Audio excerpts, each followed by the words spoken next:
Welcome to my channel. Mohammad ibn Qasim की जिंदगी। मोहम्मद बिन कासिम एक नामूर मुस्लिम फातिह, दिलेर सिपा सालार और तारीख इस्लाम का एक दरख्शां सतारा थे। उनकी विलादत 635 ईस्वी में ताइफ, मौजूदा सऊदी अरब में हुई। मोहम्मद इब्न कासिम का ताल्लुक कुबैला सकीफ से था, जो अरब का एक मुअज़्ज़िज़ और मार्का आरा कबीला माना जाता था।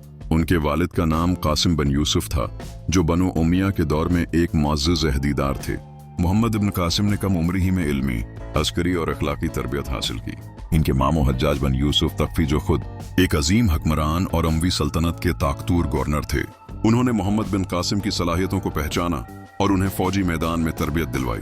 मोहम्मद इब्न कासिम ने बहुत कम उम्री में ही सिपा सालारी और हकमरानी के फन में महारत हासिल कर ली थी। सनद की फतह मोहम्मद बिन कासिम की सबसे बड़ी और यादगार कामयाबी सनद की फतह थी। 711 ईस्वी में अमवी खलीफा वलीद बिन अबद अल मलक के हुक्म पर और हज्जाज बिन यूसुफ की निगरानी में मोहम्मद इब्न कासिम को सनद भेजा गया। इस वक्त सनद पर राजा दाहिर की हुकूमत थी, जो बुद्ध मत और हिंदू राया पर जुल्म करता था। एक बहरी काफिला जो मुसलमान औरतों और बच्चों पर मुश्तमिल था, वो राजा दाहिर के इलाके में लुटा गया।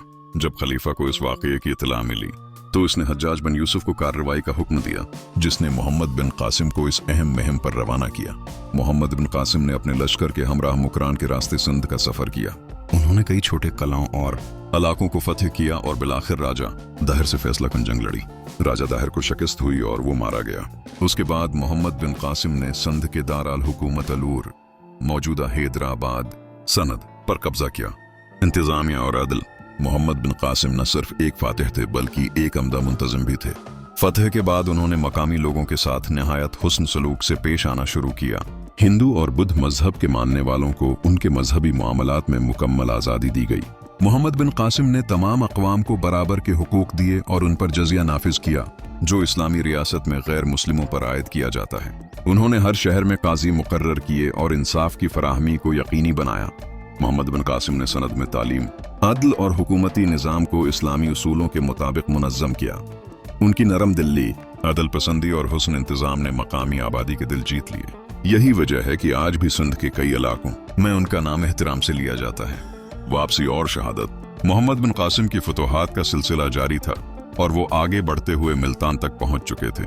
लेकिन 715 ईस्वी में हज्जाज बिन यूसुफ का इंतकाल हो गया और खलीफा वलीद बिन अब्दुल मलिक की वफात के बाद सुलेमान बिन अब्दुल मलिक खलीफा बना, जो हज्जाज बिन यूसुफ से दुश्मनी रखता था। उसने मोहम्मद बिन कासिम को वापस बुला लिया और बाद में उन्हें कैद कर दिया गया। कैद में ही 715 ईस्वी में 20 साल की उम्र में मोहम्मद बिन कासिम वफात पा गए। इनकी मौत एक अजीम मुस्लिम सिपा सालार की बेवक्त शहादत थी। मोहम्मद बिन कासिम का वर्था अगरचा मोहम्मद बिन कासिम की जिंदगी मुख्तसर थी, लेकिन उनका कारनामा निहायत अजीम था। उन्होंने ब्रसगिर में इस्लाम की बुनियाद रखी। इनकी फतूहात से न सिर्फ सिंध बल्कि पूरे जनूबी एशिया में इस्लाम की रोशनी फैलने का रास्ता हमवार हुआ। उनकी इंसाफ पसंदी और इत्तेदाल पसंदी की बदौलत मुसलमान हुकूमत की जड़ें मजबूत हुईं। आज भी ब्रसगिर के मुसलमान मोहम्मद बिन कासिम को निहायत इज्जत और अकीदत की नजर से देखते हैं। उनका नाम तारीख इस्लाम में सुनहरे हरूफ में लिखा जाता है और उनकी बहादुरी, इल्म, हिकमत और तदब्बुर आज भी नौजवानों के लिए मुशाल राह है। हमारे चैनल पर नए हैं तो हमारे चैनल क्यूबेक्स 307 को सब्सक्राइब कर ले और बेल आइकन को दबा दे ताकि नई आने वाली वीडियो अब तक पहुंच सके।